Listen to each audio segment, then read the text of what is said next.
नमस्कार, लक्षवेधीमध्ये आपल्या सगळ्यांचं स्वागत। मी प्रसाद काथे। देशभरामध्ये प्रत्येकाला लस हवी आहे। ही लस उत्पादित होण्याची केंद्र भारतामध्ये अत्यंत मर्यादित आहेत। भारताच्या लोकसंख्येला पुरेशी लस वेगाने मिळावी याच्यासाठी सर्व सरकारांचा आग्रह आहे।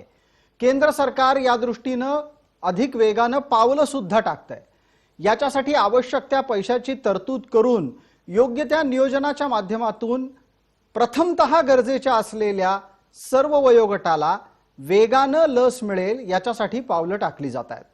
हे सगळं एका बाजूला घडत असताना दुसऱ्या बाजूला लशीची सर्वाधिक निर्मिती करण्याची क्षमता असलेला माणूसच वादाच्या चर्चेच्या केंद्रस्थानी आलाय। अदर पूनावाला असं त्याचं नाव। सिरम इन्स्टिट्यूटचे सीईओ असलेले अदर पूनावाला गेल्या काही काळापासून भारतात नाहीत। ते भारतभूमीच्या दूर आहेत आणि भारतभूमीच्या दूर असतानाच त्यांनी आंतरराष्ट्रीय प्रकाशन संस्थांना दिलेल्या काही मुलाखतीतून त्यांची वक्तव्य समोर येत आहेत। त्या वक्तव्यातून भारतामध्ये वादंग निर्माण झालाय। लशीच्यासाठी धमक्या दिल्या जात आहेत। धमक्या देणाऱ्यांची नावं घेतली तर शीर उडवलं जाऊ शकतं, इतकी टोकाची विधानं अदर पूनावाला यांनी भारताबाहेर राहून आंतरराष्ट्रीय वृत्तसंस्थांकडे केली। वाद पेटतोय असं लक्षात आल्याच्या नंतर त्याचं क्लॅरिफिकेशन स्पष्टीकरण सुद्धा दिलं आणि नेहमीप्रमाणे एखाद्या सराईत राजकारण्यानं भूमिका घ्यावी त्याच पद्धतीनं अदर पूनावाला यांनी त्यांच्या वक्तव्याचा माध्यमांनी विपर्यास केला असं म्हणत स्वतःची सुटका करून घ्यायचा प्रयत्न केला। हे सगळं यासाठी सांगणं गरजेचं आहे कारण आत्ताच्या घडीला तुम्हा आम्हा सर्वांना लशीचा योग्य तो डोस योग्य तो वेळेत मिळेल याच्यासाठी ज्या माणसाला प्रथमतः जबाबदारी देण्यात आलेली आहे ते अदर पूनावाला आहेत। सिरम इन्स्टिट्यूटची निर्मिती भारतात कशी झाली, सिरम इन्स्टिट्यूट कशी फोफावली, सिरम इन्स्टिट्यूटच्या पाठीमागे कोणते राजकारणी, शास्त्रज्ञ आणि त्याचबरोबर व्यावसायिक दृष्ट्या व्यवस्थेतले लोक होते, या सगळ्याची चर्चा कधीतरी सवडीनं करता येईल। सिरमच्या साठी हाफकिनचा बळी दिला गेला का याची चर्चा सुद्धा सविस्तररित्या कधी ना कधीतरी करता येईल। पण आत्ताच्या घडीला अदर पूनावाला यांच्या वक्तव्यातून जे काही समोर येतंय ते जास्त चिंताजनक आहे। मुळात अदर पूनावाला यांनी जागतिक पातळीवर असलेल्या फार्मा कंपनींच्या युद्धात स्वतःला प्यादं म्हणून वापरू द्यायची तयारी केलेली आहे का? भारत हा जगातला लोकसंख्येच्या बाबतीत एक प्रचंड मोठा देश आहे। चीनच्या नंतर ज्याची लोकसंख्या आहे तो देश भारत आणि पर्यायानं भारत म्हणजे जगातली एक मोठी बाजारपेठ। या बाजारपेठेला लस पुरवण्याच्यासाठी प्रत्येकाला इच्छाशक्ती आहे, मात्र त्या पद्धतीचं यश हे फारच मर्यादित लोकांना मिळणार आहे। तेव्हा त्या यशातून व्यावसायिक हित साध्य करण्यासाठी जगातल्या फार्मा कंपन्या सक्रिय असताना अदर पूनावाला यांची वक्तव्य आणि अदर पूनावाला यांच्या वक्तव्यातून निघणारा व्यावसायिक अर्थ काय सूचित करतो? अदर पूनावाला हे पुण्यात असायचे, ते फार कमी वेळ जरी भारतात आणि त्यातलाही कमी वेळ जरी पुण्यात असले तरी पण त्यांची कर्मभूमी महाराष्ट्र आहे। महाराष्ट्राच्या सरकारची आपल्या क्षेत्रातल्या व्यावसायिकांना संरक्षण देण्याच्या बाबत काय भूमिका आहे हा प्रश्न सुद्धा चर्चेला येणं गरजेचं आहे। याआधी महाराष्ट्रात अंबानींना धमकावलं गेलं आणि आता अदर पूनावाला यांना धमकावलं जात असेल तर राज्यात उद्योगपती सुरक्षित आहेत का हा प्रश्न संबंधितांना विचारायला जायला हवा। पण एकीकडे हे सगळं घडत असताना अदर पूनावाला यांच्यावर जबाबदारी लस पुरवण्याची आहे, ती पूर्ण होणार आहे का? गेली 4 दिवस पुणे आणि मुंबई सारख्या महाराष्ट्रातल्या अत्यंत महत्त्वाच्या आणि लोकसंख्येच्या घनतेमध्ये मोठ्या शहरांमध्ये लस करणं अर्थात लसीकरण बंद आहे। लसीकरणाच्या या बंद असण्यामागे लशीचा अपुरा पुरवठा आणि पुरवठ्यातले अडथळे हे कारण दिले जात आहेत। या सगळ्यामुळे सर्वसामान्यांचं आयुष्य धोक्यात आलंय। फार्मा कंपन्यांचं राजकारण एका बाजूला, पण भारतातल्या नागरिकांचं जीविताचं रक्षण हे त्याही पेक्षा महत्त्वाचं आहे हे विसरता कामा नये। आणि म्हणून कुणा एका आदरच्या अनादर स्वरूपातल्या नव्या राजकीय भूमिकेमुळे भारताच्या लसीकरणाचा खेळखंडोबा व्हायला नको। अदर पूनावाला यांचं झोरास्ट्रियन मधलं हे नाव, त्याचा अर्थ सांगतो तो अग्नी असा आहे, पण आज त्यांच्या नावानं भलत्याच ठिकाणी वादाचा अग्नी पेटलाय। तो भडकता राहणार नाही हे पाहणं सरकारची जबाबदारी असेल। पण या निमित्तानं इतरही अनेक प्रश्न उपस्थित होतात आणि त्याचीच चर्चा आजच्या लक्षवेधीमध्ये आपण करणार आहोत। विषय आहे पूनावाला प्रकरणाच्या आडून बरंच काही।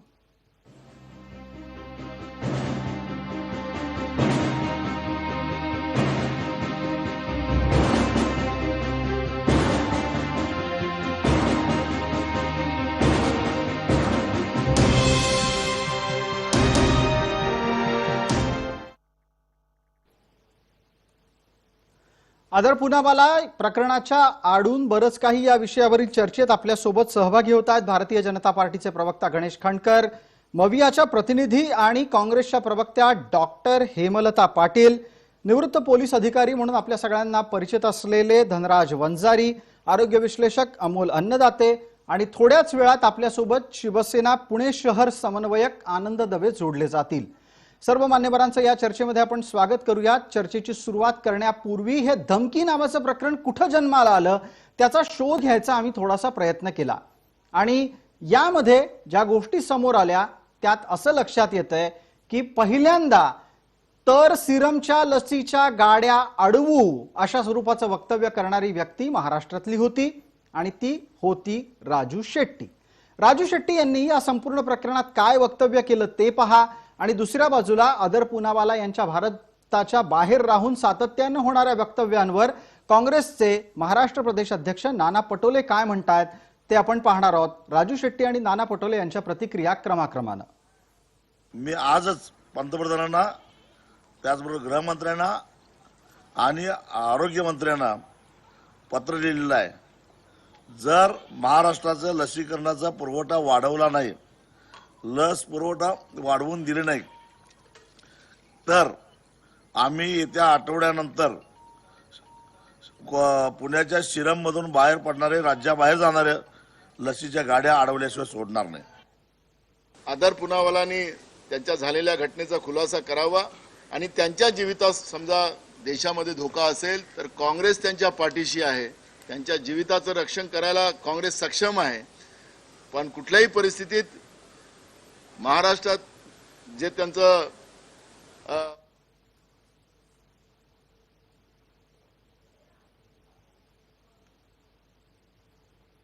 तर या सर्व प्रकरणावरची चर्चा सुरू करण्यासाठी माझा पहिला प्रश्न हेमलता पाटील यांना आहे। हेमलताजी, आपण आता प्रांताध्यक्ष तुमच्या पक्षाचे प्रांताध्यक्ष नाना पटोले यांचं वक्तव्य ऐकलं असेल। ते म्हणाले आदर पूनावालांना भीती वाटत असेल तर त्यांचं रक्षण करायला काँग्रेस समर्थ आहे, आदर पूनावालांना देशात भीती वाटत असेल तर त्यांचं संरक्षण करायला काँग्रेस समर्थ आहे। आपण आदर पूनावालांची कर्मभूमी महाराष्ट्र आहे, मग त्यांना महाराष्ट्रात भीती वाटतेय हे नाना पटोलेंना म्हणायचं नव्हतं की त्यांना अधोरेखित होऊ द्यायचं नव्हतं? पूनावाला कोणाची भीती वाटते हे आदर पूनावाला स्वतः सांगू शकतील। त्यामध्ये आपण काही इमले बांधणं किंवा कुणावरती नाव घेणं हे अतिशय चुकीचं होईल, कारण हा अतिशय महत्वाचा प्रश्न आहे आणि आपल्याला सगळ्याला महाराष्ट्र नाही संपूर्ण देशाला सध्या लसीकरणाची गरज आहे। त्यामुळं देशाचं लसीकरण होणं हा सगळ्यात कळीचा मुद्दा आहे। त्यामुळं आदर पूनावालांना नक्की कोणाची भीती वाटते आणि कोणापासून त्यांना संरक्षण हवंय ते स्वतः सांगू शकतील। आणि यामध्ये माहिती काय आहे हेमलताजी, आपली माहिती काय आहे? त्यांना कोणी धमक्या दिल्या असतील, त्यांना कोणाची भीती वाटत असेल? या संदर्भामध्ये माझ्याकडे कुठलीही अधिकृत माहिती नाही आणि अनधिकृत माहिती सुद्धा नाहीये, त्यामुळे या संदर्भात मी काहीही सांगू शकत नाही। फक्त त्यांचं जे आधीचं स्टेटमेंट होतं की मी समजा अशा पद्धतीने भारतामध्ये माझा शिरच्छेद होऊ शकेल असं ते पहिलं स्टेटमेंट होतं आणि त्याच्यानंतरचं पण त्यांचं स्टेटमेंट बघितलं तर त्यामुळे त्यांना नक्की कोणाची भीती आहे हे त्यांनी सांगावं। त्यांनी केंद्र सरकारकडे सांगावं, महाराष्ट्र सरकारकडे सांगावं, दोन्ही सरकार त्यांचं संरक्षण करायला सक्षम आहेत आणि त्यानंतर त्यांना काहीही कुठल्याही पद्धतीची भीती वाटली तर आमच्या प्रदेश अध्यक्षांनी जी भूमिका घेतली की काँग्रेस पक्ष सुद्धा त्यांना त्या पद्धतीने मदत करेल। देशातली कुठलीही आपण असं म्हणता आहात की आपल्याकडे आत्ताच्या घडीला आदर पूनावाला यांना मिळालेल्या धमकीबाबत नक्की आणि पुरेसा असा कोणताही अधिकृत अनधिकृत तपशील नाही। मला गणेश खंडकर यांना विचारायचं आहे। गणेश खंडकर भारतीय जनता पार्टीचे एक वरिष्ठ नेते आणि महाराष्ट्रातले वरिष्ठ नेते आणि माजी मंत्री आशिष शेलार म्हणतात आदर पूनावालांना कोणी धमकी दिली ते योग्य वेळेला सांगेन। याचा अर्थ भाजपाकडे माहिती आहे की आदर पुनावालांना कोण धमकावत आहे? प्रसादजी कसं आहे, आता सध्या महाराष्ट्राची आपण जी स्थिती पाहिली तरी असं जहाज आहे की ते 3 दिशेला 3 जण ओढत आहेत आणि ते नेमकं कुठं चाललंय हे कोणालाच माहिती नाहीये. आणि त्यामुळं बघा असं आहे की राजू शेट्टी हे या सरकारचा एक भाग आहे, त्यांनी त्यांना पाठिंबा दिलेला आहे. ते असं वाक्य उच्चारतात. त्यानंतर काँग्रेस असं म्हणते की आम्ही त्यांना संरक्षण देऊ, आणि त्याही पलीकडे जाऊन राष्ट्रवादीच्या प्रवक्त्यांनी दिलेली प्रतिक्रिया आणि त्यानंतर शिवसेनेच्या वतीने काल आलेली प्रतिक्रिया, त्यांनी म्हटलं बा आम्ही धमकी दिली नाही. असं आहे की तुम्हाला विचारलं कोणी धमकी कोणी दिली म्हणून. प्रश्न आहे की अदर पुनावालांनी जी काही वाक्य उच्चारली किंवा त्यांनी जी परिस्थिती सांगितली त्या बाबतीत आपली नावं उघड होऊ नये म्हणून पुन्हा एकदा आता ही धावपळ सुरू झालेली आहे. एक मिनिट, हा एक महत्वाचा तपशील आहे. आपल्याला सुचवायचं काय आहे नक्की याच्यातून? असं आहे की अदर पुनावाला हे आपल्या पद्धतीनं काम करतायत आणि ते ज्या वेळेला हे काम करतायत त्यावेळेला त्यांची नेमकी भूमिका स्पष्ट होण्या अगोदर या तीनही आघाडीमधल्या राजकीय पक्षाच्या प्रमुखांना किंवा त्यांच्या म्हणजे ज्याला आपण म्हणू शकतो पक्षाचे जे प्रमुख चेहरे आहेत त्यांना एवढी घाई काय स्टेटमेंट देण्याची? अदर पुनावालांनी आपली भूमिका स्पष्ट केली असती. त्यांनी हे सांगायच्या अगोदर की आम्हाला केंद्र सरकार मदत करते, इथून स्टेटमेंट सुरू झाल्या. आता भीती अशी आहे, ते एक वाक्य असं म्हणाले की बाबा जर खरं सांगितलं तर माझा शिरच्छेद होईल. आता ते म्हणाले असतील ना, त्यांना केंद्रानं पूर्ण संरक्षण दिलंय, त्याच्यावरती स्टेटमेंट अशी येते. थोडक्यात तुम्हाला असं सुचवायचं आहे की चोराच्या मनात चांदणं असं असू शकेल? मी अशी शंका व्यक्त करायला मला पूर्ण जागा आहे. शंका व्यक्त करायला पूर्ण जागा आहे भारतीय जनता पार्टीच्या प्रवक्त्यांना. काँग्रेसच्या प्रवक्त्या आपल्या सोबत आहेत, त्या म्हणतात की आत्ताच्या घडीला काँग्रेसकडे या प्रकरणामध्ये कुठली माहिती नाही. आनंद दवे पुणे शहर समन्वयक आहेत शिवसेनेचे, पक्षाची भूमिका ते मांडतीलच. आणि त्या निमित्तानं आता जो महत्वाचा एक संकेत या चर्चेत समोर आला तो असा आहे की आदर पुनावालांना धमकी कुणी दिली याची चर्चा सुरू होते ना होतेच तोच शिवसेनेचे नेते म्हणायला लागले आम्ही नाही धमकी दिली. प्रसादजी मला बोलायचंय, देतो मी संधी आपल्याला. एकच मिनिट, नाव शिवसेनेचं आलंय त्यामुळे एकदा पटकन आनंद दवेंची भूमिका ऐकूयात. आनंद दवे बोलतील आणि मग आपल्याला हेमलताजी नक्की संधी देतील. नाही दवे साहेब बोला. खरं तर भाजपच्या प्रवक्त्यांचं बोलणंच म्हणजे आश्चर्यकारक आहे. एखादा कलाकार आत्महत्या करतो तेव्हा सगळ्यात पहिली भूमिका हे मांडतात. दुसरं काही घडलं महाराष्ट्रामध्ये की कोणत्या मंत्र्यावर आरोप होणार आहेत, कोणत्या मंत्र्याचा राजीनामा येणार आहे हे सगळ्यात पहिलं यांना कळतं. त्यावेळेस मात्र यांना काही म्हणायचं नसतं. आणि यावेळेस जर एखाद्या नेत्यांनी आमची अशी भूमिका मांडली असेल की खरं काय खोटं काय ते लोकांच्या समोर यायला पाहिजे तर मात्र आम्ही पहिलं का बोललो असं. त्यामुळे भाजपने एकदा ठरवावं की आपण नेमकं कधी आणि काय कोणी स्टेटमेंट करायला पाहिजे. आनंद दवे याच्यातला एक तपशील असा आहे की धमकी कोणी दिली असं विचारल्यानंतर आम्ही नाही दिली असं म्हटलं गेलं. असा एक संदर्भ भारतीय जनता पार्टीच्या प्रवक्त्यांनी दिला. नाही मुळात मी तेच म्हणतोय, आम्ही नाही मी सांगतो तुम्हाला, आम्ही दिलेली नाही असं कधी वाक्य कोणत्या नेत्याकडनं आलेलं नाही. जर तुमच्या रेकॉर्डला असेल तर दाखवावं कृपया. हे त्यांचे मनाचे श्लोक आहेत भाजपच्या लोकांचे, बाकी काही नाही. गणेश खंडकर याचं काही उत्तर आहे का पटकन? गणेश खंडकर, आपलं काही आपले मनाचे श्लोक सुरू झाले आहेत का? तुम्ही कुठं काही संदर्भ पाहिलाय? नाही बघा असं आहे की तातेजी आम्ही विरोधी पक्षात आहोत. आम्ही कोणाचं नाव घ्यायचं न घ्यायचं हा आमचा प्रश्न आहे ना. तुम्ही सत्ताधारी आहात, तुम्ही आज आनंद दवे सांगता का? एक्झॅक्टली मग तसं आम्ही सुद्धा काय बोलायचं आमचा प्रश्न. तुम्ही आम्हाला शिकवू नका सारखं कधी काय बोलायचं. हेमलताजी देतो संधी. माझं याच्यावर लिहायचंय प्रसादजी की आदर पुनावाला नाही, ऐका, आदर पुनावाला हे मोठं व्यक्तिमत्व आहे, देशातलं मोठे उद्योजक आहेत, त्यांना धमक्या येणार का पहिलं प्रकरण नसावं जर आले असतील तर. हा एक नवीन आणखीन खुलासा आणताय तुम्ही अजून समोर. आनंद दवे, हा एक आणखी नवीन खुलासा आपण शिवसेनेचे प्रतिनिधी या नात्यानं चर्चेत आणताय की आदर पुनावालांना याच्या आधी पण धमक्या आलेल्या असतील. मुळात व्यावसायिकांना धमक्या दिल्या का पाहिजेत? काय प्रसादजी तुम्ही माझ्या बोलण्याचा विपर्यास करू नका. मी असं म्हटलं की त्यांची सवयी असतात. काही वेळा अनेक वेळा कामगार संघटनांकडे काही गोष्टी झालेल्या असतात, अनेक वेळा उद्योगपतींकडनं काही गोष्टी झालेल्या असतात. माझं असं म्हणायचं होतं, मला असं म्हणायचंय ते मोठे व्यक्तिमत्व उद्योग जगतातलं त्यांना या गोष्टी हाताळण्याची सुद्धा सवय असते केंद्र त्यांना वाय+ सिक्युरिटी देते, त्यांची स्वतःची एक वेगळी सिक्युरिटी आहे. असं असताना सुद्धा आपण काय बोलतो हे सुद्धा याचं पूर्ण जाणीव त्यांना असते. अशा वेळी असे अर्धवट आरोप करून जाण्यामागे त्यांचा खरं काय हेतू आहे का हे सुद्धा आपण बघितलं पाहिजे, असं ठीक माझं मत आहे, आहे. या मुद्द्यावर बोलू. कारण हेमलता त्यांनी पाटलांचं स्पष्टपणे एक सांगितलं मत असं यावर हे बोलले, नोंदवून हे बोलले. घेतोय आणि त्यानंतर नाही, गणेश खंडकरांना संधी देतो. हेमलताजी, आपण बोलावं. आज बऱ्यापैकी मान्यवरांची संख्या असल्यानं वेळेची मर्यादा असणार आहे. मला प्रत्येकाला एका विशिष्ट कालावधीनंतर थांबावं लागेल. हेमलताजी. प्रसादजी, भाजपचे प्रवक्ते हे भाजपचे प्रवक्ते आहेत की आधार पुनावालांचे प्रवक्ते आहेत? नाही, सगळ्यात आढळ पहिली पुनावालांचे गोष्ट म्हणजे- प्रवक्ते नाही, भाजपा एक नसावं मिनिट, अशी तुमची अपेक्षा आहे का? एक मिनिट मला बोलू देत, माझं जी. बोलणं पूर्ण करू देत. वेळ कमी आहे माझ्याकडे.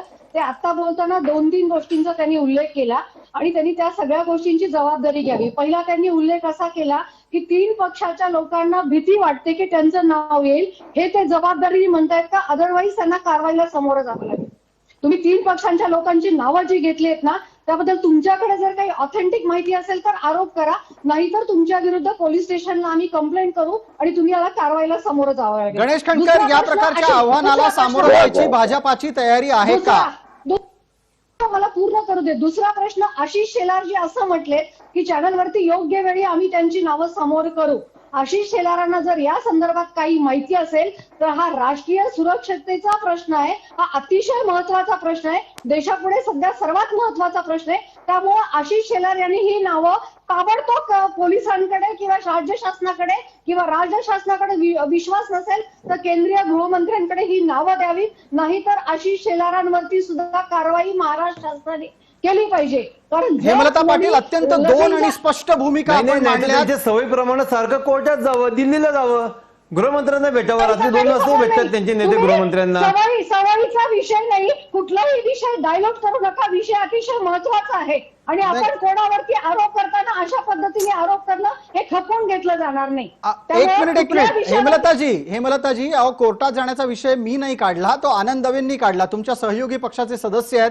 गणेश खंडकर बोलतील. गणेश खंडकरांना 2 प्रमुख मुद्द्यांचं उत्तर द्यायचं. एक, आशिष शेलारांकडे अत्यंत संवेदनशील स्वरूपाची माहिती असेल, ती त्यांनी दडवली असेल तर ते चूक आहे का? 2, त्यांनी ती माहिती संबंधित यंत्रणांना दिलेली आहे का? 3, जर गणेश खंडकर, या चर्चेत आपल्याला संबंधित पक्षांनी धमकी दिल्याप्रकरणी काही माहिती असेल तर ती तुम्ही का दडवत आहात? आणि माहिती दडवल्या प्रकरणी तुमच्या विरोधात काँग्रेसच्या प्रवक्त्या हेमलता पाटील यांनी पोलिसी कारवाईची तक्रार दाखल करण्याबाबत भूमिका देत तुम्हाला आव्हान दिलेलं आहे. गणेश खंडकर. प्रसादजी, असं आहे की मी मुंबईत राहतो. उभं आयुष्य आमचं राजकीय संघर्ष करण्यात गेलाय. विद्यार्थी दशेपासून संघर्ष करत इथपर्यंत आलोय. हेमलता ताई म्हणून तुमचा आदर करतो. तुम्हाला कोणाला जिथे तक्रार करायची असेल तुम्ही करू शकता. आपण इथे चर्चेला बसलेलो आहोत. आनंद दवेंनी असं सांगितलं की यापूर्वी सुद्धा, माझं ऐकून घ्या ना, मग माझं ऐकून घ्या प्लीज, माझी विनंती आहे. तुम्ही बोललात तुम्ही पोलिसात तक्रार दाखल करणार आहात, तरी पण मी ताई म्हणून तुमचा उल्लेख करतो. आधार पुनावाला हे पुण्याचेच आहेत, आनंद दवे देखील पुण्याचेच आहेत. त्यांनी असं म्हटलं की यापूर्वी देखील धमक्या आल्या असतील. हे मी नाही म्हणालो, मी म्हणालेलो नाही, लक्षात घ्या. दुसरी बाब, मी विरोधी पक्षात आहे, माझं काम लावू नका. मी सत्ताधारी असं सांगितलं पक्षावरती होतं की लक्ष ठेवणं ते मी उद्योग करतोय. विश्वाला अरे, अशा ऐकून धमक्या घ्या ना, नवीन दवे नसतात. साहेब, भले कशाला कामगार disturb होताय? संघटना काही बोलतात त्यातून त्यांना बाहेर पडता येऊ शकतं. असं आहे, प्रसादजी, तुम्ही मला उगाच विषय काही मांडायला आरोप तुम्ही माझ्या वेळ द्या तोंडात ना. नको ते वाक्य आनंद टाकू नका, दिलीपजी. दवे, आपण वेळेची मर्यादा प्रत्येकाला घातलेली आहे. ते बोलू नका. आपण एका मोठ्या चॅनेलवर डिबेटला बसलेलो आहोत. लाखो कोटीमध्ये लोक मला आपल्याला कल्पना बघत आहे ना. असतात. आनंद दवे, आपल्या प्रश्नाला उत्तर देता येते. एकदा ऐका. गणेश खंडकर, पटकन आपली भूमिका मांडा. मग मी तेच सांगतोय, मी विरोधी पक्षात आहे.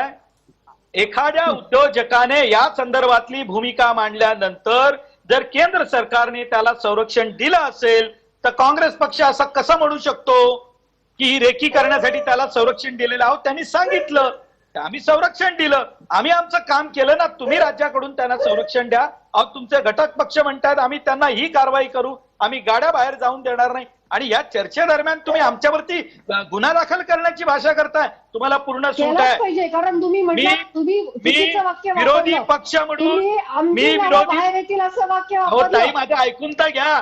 तुमचा धीर का तुम्ही अतिशय सुटतोय? चुकीचं वाक्य मी वापरलं. धीर सुटण्याचा प्रश्न मी नाही. विरोधी पक्ष प्रत्येक चर्चा म्हणून ही- जे चुकीचं प्रत्येक होईल चर्चा ही त्याच्या गांभीर्याने संदर्भात केली बोलणार. पाहिजे. माझं म्हणणं जेव्हा फोडून देशासमोर काढा, तो महत्त्वाचा तुम्हाला प्रश्न पूर्ण असतो, अधिकार तेव्हा आहे, प्रत्येक चर्चा ही तो गांभीर्याने तुम्हाला केली पूर्ण पाहिजे. अधिकार आहे. कुठलीही चर्चेची चेष्टा केली जाऊ प्रसादजी, नये. चर्चा भरकटते आहे प्रसाद, चर्चा भरकटते आहे. आहे, मी हस्तक्षेप करणार आहे. या राजकीय तुम्ही प्रवक्त्यांना माझं पुरेसा एकतर वेळ म्हणणं मिळावा माझ्यावरती म्हणून थांबलो होतो. आता मला या चर्चेला धनराज वंजारी आणि डॉक्टर अमोल अन्नदाते यांच्यापर्यंत न्यायचंय. धनराज वंजारी, मुळात आदर पुनावालांसारखा माणूस हा व्यावसायिक आहे. तो त्या निमित्तानं देशाच्या अर्थव्यवस्थेत योगदान करतो, रोजगार निर्मिती करतो. त्या व्यक्तीला अचानक भारतासारख्या लोकशाही असलेल्या देशात असुरक्षित वाटावं लागतं आणि तो माणूस भारतातून बाहेर राहतो. आता तो, काही जण म्हणतात की ते पळून गेले, काही जण म्हणतात की ते तसेही भारतात नसतात. मुळात आदर पुनावालांची आजची स्थिती काय यावी आणि यामागे जे दिसतंय तेवढंच आहे की पडद्यामागे इतरही बरंच काही आहे?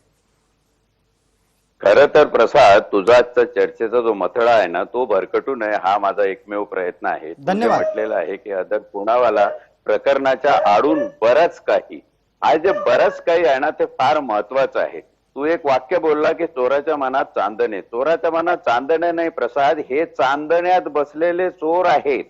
तुम्ही मग ललित मोदी घ्या, नीरव मोदी घ्या, चोक्सी घ्या, विजय मल्ल्या घ्या आणि आता आदर पुनावाला ही लंडनलाच का जातात, हेही एक वाक्य अधोरेखित करण्यासारखं आहे. सर्वप्रथम ते केंद्र सरकार असो की राज्य सरकार असो, तुम्ही दोन्ही सरकारांनी एक कबुली दिली पाहिजे एकमताने की तुमच्या सरकारी यंत्रणा कोविड-19 ची लस बनवण्यासाठी सक्षम नाहीत आणि म्हणून तुम्ही कॉर्पोरेटोक्रेसीचा पदर पकडून आदर पुनावालाकडे गेलात आणि त्याला लसी तयार करायला सांगितलं. आदर पुनावाला, सायरस पुनावाला, त्याचे वडील हे हाफकिन इन्स्टिट्यूटला शर्यतीतून बाद झालेले घोडे पुरवणारे लोक, जिथून लसीचं उत्पादन होत असे, त्याच्या लक्षात आलं की हे आपणच करायला पाहिजे म्हणून एक कॉन्स्पिरसी करून हाफकिनचा खून केला गेला. ते हे सिरम इन्स्टिट्यूट सरकारची जागा घेतली, 1700 करोड रुपयाचं अग्रिम अनुदान केंद्र सरकार करून घेतलं. आज केंद्र सरकारने आपली नैतिक जबाबदारी स्वीकारून फक्त 2 गोष्टीचा खुलासा करावा की जे कॉन्ट्रॅक्ट आदर पुनावाला बरोबर केलेला आहे त्या कॉन्ट्रॅक्ट मध्ये दुसऱ्या लाटेनंतर होणाऱ्या परिस्थितीची भीषणता विशद केलेली आहे का? लोकसंख्येप्रमाणे या संदर्भातला एक तपशील धनराजजी या संदर्भातला एक तपशील आहे, तोही पुरवतो आणि तुमच्या प्रश्नाचं उत्तर गणेश कणकरांकडून घेतो. आताच्या घडीचा तपशील असं सांगतो आहे की सुमारे 1200 कोटी रुपये देण्यात आलेले आहेत आणि काही कोटी, 12 कोटी लशींची मागणी नोंदवण्यात आलेली आहे. म्हणजे आमच्या हातात चेक आहे, आम्ही एक रकमी पैसे भरायला तयार आहोत, सगळी लस एकदम घेऊ, असं काही कुठे केंद्रानं म्हटलं नाही. केंद्रानं पैसे आधी भरले आणि लसीची मागणी सुद्धा नोंदवली. हा एक भाग झाला. दुसरा महत्वाचा मुद्दा, सिरमचा जन्म, सिरमचा उदय आणि सिरमची प्रतिष्ठापना, याच्यात इतर अनेक पात्र आहेत, केवळ आत्ताचं केंद्र सरकार नाहीये. मला वाटतं या निमित्तानं अमोल अन्नदातेंना बोलतं करूया. अमोल अन्नदाते, विषय आपल्याला सिरमच्या इतिहासात न्यायचा नाही. तुम्ही एक स्पष्ट करा की आत्ताच्या घडीला या प्रकरणामध्ये सिरमचे सीईओ आदर पुनावाला यांनी देशाबाहेर राहून वक्तव्य करायची गरज काय होती आणि त्यातून संकेत काय मिळतात? प्रसादजी, या सगळ्या घटनाक्रमाचा जर तुम्ही नीट अभ्यास केला आणि सिरमचा इतिहास नाही पण आपल्याला पुनावालांचा इतिहास हा तपासावाच लागेल. आणि मी मागच्याही आपल्या चर्चेमध्ये हे स्पष्टपणे बोललो होतो. ते वेगळ्या कारणाने आजही मी ते एक सर्वसामान्य डॉक्टर म्हणून माझा स्वार्थ किंवा म्हणा परमार्थ किंवा काय स्वार्थच म्हणा, मला लस पाहिजे. 4 दिवस झाले प्रसादजी, आम्ही प्रायव्हेट लसीकरण केंद्र लसीसाठी तडफडतोय. 30 तारखेला आमच्या लसींचा साठा परत बोलवून घेतला सगळा की तुम्हाला आम्हाला दिसतंय सॉफ्टवेअरमध्ये, आम्हाला लसी परत द्या. आता एक लक्षात घ्या, पहिली गोष्ट, लंडनला जे आदर पुनावालांनी वक्तव्य केलं त्यांचं जाण्याचं जे बुकिंग आहे किंवा त्यांची जी तिथले जी जे खरेदी होती त्या गोष्टीची किंवा त्यांचं हे 1.5 महिन्यापूर्वी झालेलं आहे. असं हे रात्रीतून आज सकाळी धमकी आली आणि रात्री निघाले असं काही झालेलं नाही. म्हणजे ते आपण काय क्रोनॉलॉजी समजे असं म्हणतो ते मला वाटतं घटनाक्रम समजून घ्या. हे बऱ्याच दिवसापूर्वी लंडनला जाण्याचं त्यांचं ठरलं होतं आणि हे मी मुद्दामून सिरम इन्स्टिट्यूट मधून माझ्या तिथल्या प्रोडक्शन मधल्या मित्रांकडूनही मी हे कन्फर्म केलं, हे मी तुम्हाला सांगतो. आणि या त्यांचं संदर्भात हेही एकदा सांगतो. या संदर्भात त्यांनाही प्रश्न विचारला गेला तेव्हा ते असं म्हणाले की कच्च्या मालाच्या पुरवठ्याच्या बाबत येणारे अडथळे दूर आता- करण्यासाठी ते भारताबाहेर आहेत. पुढची गोष्ट लक्षात घ्या. याच्यात मी आता थोडंसं वैद्यकीय सोडून मी म्हणेल की सेमी पॉलिटिकल मला काही मी माहिती देतो. ठीक. आपल्या या देशामध्ये टाटा ग्रुप जर सोडला तर असा कुठलाही उद्योग समूह नाहीये ज्यांचे कुठल्याही राजकीय लागेबांधे नाहीयेत आणि त्याच्याशिवाय भारतामध्ये व्यवसायच करता येत नाही हे तुम्हालाही माहिती आहे. टाटा आहेत म्हणून ते टिकून आहेत. आता महाराष्ट्रात राहून एक लक्षात घ्या, पुनावाला ग्रुप जो आहे त्या पुनावाला ग्रुपचं सिरम इन्स्टिट्यूट हा अगदी 5% भाग आहे. लस बनवणं हे त्यांच्यासाठी अगदी छोटा आणि इतक्या वर्षांमध्ये म्हणजे आता डीपीटी नंतर त्यांचा उदय झाला. डीपीटीची ऑर्डर कशी मिळाली, डीपीटी हे लसीकरण याच्यात हा खूप मोठा इतिहास आहे, वेगळ्या कार्यक्रमाचा विषय. पण त्यांचं याच्यासोबत त्यांचं एव्हिएशन, बरोबर. कुठल्या क्षेत्रांची नावं सांगतोय ते नीट नोट करा, तुमचे सगळ्यांचे ट्यूबलाइट्स लगेच पेटतील. बोलथेवन फार्मास्युटिकल्स जे महाराष्ट्र सरकारला गेली कित्येक वर्ष सायरस पुनावालांना कॉन्ट्रॅक्ट मिळतंय आपल्याकडे औषधांचं. दुसरं म्हणजे एव्हिएशन, तिसरं म्हणजे हॉटेल आणि रिअल इस्टेट, ज्या रीड्स हॉटेल ग्रुप आहेत ते पुनावालाचे आहेत. फायनान्समध्ये गुलाबचंद ग्रुपचे सगळ्यात मोठे फायनान्सर हे पुनावाला आहेत. आता याच्या पुढे मी काही बोलत नाही. हा, तुम्ही गुलाबचंद यांचं नाव घेतल्याच्या नंतर महाराष्ट्रातल्या सुज्ञ माणसांना कळत असेल काय हे समजायचं. बघा, मला याच्यातून काही सुचवायचं नाही, पण एक आपल्याला हे बघा, हे साध्या गोष्टी आहेत. जे ग्रीनफील्ड स्टड फार्म्स हा त्यांचा सगळ्यात मोठा बिझनेस, ज्याच्यातून फार्माचा जन्म झाला. कारण इम्युनोग्लोब्युलिन आणि याच्यासाठी हाफकिन बुडवलं गेलं, जे वंजारी सरांनी. हाफकिन कोणी बुडवलं याच्यावर किमान 5-7 तासाचा कार्यक्रम होईल. ठीक आहे. एनर्जी क्षेत्रामध्ये ते ऍक्टिव्ह आहेत, जी रियुजेबल एनर्जी. तर या सगळे व्यवसाय ते पुण्यामधून चालवत असताना मला हे सगळं जे तुम्ही याच्या आडून ते 1.5 महिन्यापूर्वी त्यांचं लंडनला जाण्याचं ठरलं. अहो, गावीनी तुम्हाला जे global alliance for vaccine and immunisation, जागतिक आरोग्य संघटनेनी 1 वर्षापूर्वी तुम्हाला भारत सरकारने सुचवल्यामुळे 3,000 अब्ज डॉलरचं अर्थसहाय्य आधीच दिलंय. जवळपास मागच्या जून-जुलैमध्ये 3,000 कोटी, 10,000 कोटी ज्या लसीसाठी मार्क केले त्याच्यापैकी 3,000 कोटीचं अर्थसहाय्य सगळ्यात जास्त हे सिरम इन्स्टिट्यूटला दिलेले आहे. त्याच्यापैकी 1732 कोटी ऑलरेडी देऊ केलेले आहेत. आणि याच्यानंतर तुम्ही म्हणता की मला धमकी येते आणि म्हणून मी काही परतणार नाही. आणि आज दुपारची डेव्हलपमेंट सांगतो, युके मध्ये त्यांनी आज 235 बिलियन पाऊंड्सच्या इन्व्हेस्टमेंटची पण तिथे घोषणा झालेली आहे. त्याच्यामुळे मला वाटतं म्हणजे माझ्या याच्यातून आता, आणि हे सगळं पुण्यातून व्यवसाय, यांचं हेडक्वार्टर हे पुण्यामध्ये आहे, महाराष्ट्रातून हे सगळे व्यवसाय करतायत. म्हणून मला वाटतं की आता याचं जे इंटरप्रिटेशन आहे ते तुम्ही पत्रकार म्हणून चांगल्या प्रकारे करू शकाल. नाही, पण मग याच्यातून एक प्रश्न, या सगळ्या गोष्टींचे अर्थ, मतितार्थ आपल्याला काढता येतीलच. धनराज वंजारी येतोच आपल्यापर्यंत, पण याचा एक अर्थ सरळ असा निघतो का की अदर पुनावाला हे आत्ताच्या घडीला कोणाच्या तरी हातातलं बाहुलं झाले असतील, कदाचित त्यांना बाहुलं म्हणून वापरणारी यंत्रणा ही जागतिक पातळीवरची असू शकते. प्रसादजी, हा विषय जागतिक म्हणजे हे जिनिवाच्या गल्लीपासून ते महाराष्ट्राच्या गल्लीपर्यंतचा, पुण्याच्या गल्लीपर्यंतचा, मी पुण्याचं नाव घेतोय, पुण्याच्या गल्लीपर्यंतचा हा सगळा विषय आहे. इतकं वाटतं तितकं हे सोपं नाहीये. आणि मला तेच की एक लक्षात घ्या प्रसादजी, तुम्ही पत्रकार म्हणून एवढी वर्ष तुम्ही काम करताय, तुम्हाला कधीच धमक्या आल्या नाही, तुम्ही लगेच सगळं गुंडाळून तुम्ही काय गावाकडे कधी गेलात का? आणि हे अचानक एक मिनिट फार बरं झालं आपण हा मुद्दा काढला. मुळात ज्याचं इतकं मोठं प्रस्थ पसारा महाराष्ट्रात आहे, तो पसारा सगळा जसाच्या तसा असताना हा माणूस भारताबाहेर निघून गेला म्हणजे तो सगळं गुंडाळून निघून गेलेला आहे असं सांगायची सुरुवात सत्तेतल्या मंत्र्यांनी का करावी? अमोल अन्नदाते, आपल्याला प्रश्न. नाही, मला यात म्हणजे आधार पुनावालांनी मला एक जे गोष्ट याच्यामध्ये दिसते, एक लक्षात ठेवा, प्रोडक्शन सगळं छान सुरू आहे. तुम्हाला अजून एक बातमी सांगतो की नोवावॅक्स नावाची एक लस सिरम इन्स्टिट्यूट पुढच्या महिन्यामध्ये दुसरी लस अजून मार्केटमध्ये उतरवत आहे. तर हे सगळं असताना की त्यांनी एक विधान करायचं आणि त्याच्यावर पटापट सगळीकडे हे या प्रकारे चक्र फिरतं, लगेच त्यांचं त्याच्यावर स्पष्टीकरण येतं. मला वाटतं एवढ्या मोठ्या माणसाला, आधार पुनावालांसारख्या एवढ्या मोठ्या माणसांना या गोष्टीमध्ये म्हणजे इतक्या, मी असं म्हणेल की इतक्या छोट्या गोष्टीमध्ये अडकण्याची आणि अशी विधानं करण्याची गरज नव्हती. मला वाटतं गरज त्यांनी नव्हती. हा एक अत्यंत महत्वाचा मुद्दा आपण आणला. धनराज वंजारी, मला या सगळ्या घटनाक्रमाच्या मागचे जागतिक धागेदोरे आपल्याकडून ऐकायचे आहेत. आपल्यासाठी वेळेची मर्यादा असल्यानं कृपया मर्यादित वेळेत आपण भूमिका मांडावी. नाही, आदर पुनावाराचा आयरिस कनेक्शन जगजाहीर आहे आणि ही क्रिमिनल कॉन्स्पिरसीचा शब्द मी माझ्या पहिल्या फेज मध्ये जेव्हा वापरला ना, तर ही कॉन्स्पिरसी इथले मातब्बर पॉलिटिशियन, हे बघा, आज बीजेपी, काँग्रेस किंवा शिवसेना, राष्ट्रवादी असा भेद करण्यात अर्थ नाही. या इंटरनॅशनल कॉन्स्पिरेटर्सला, ही जी जागतिक स्तरावरची शोषणकारी महाव्यवस्था आहे, या व्यवस्थेला तुमच्या पक्षाशी काही घेणं देणं नसतं. अख्खं सरकार त्यांनी गिळून घेतलेलं असतं.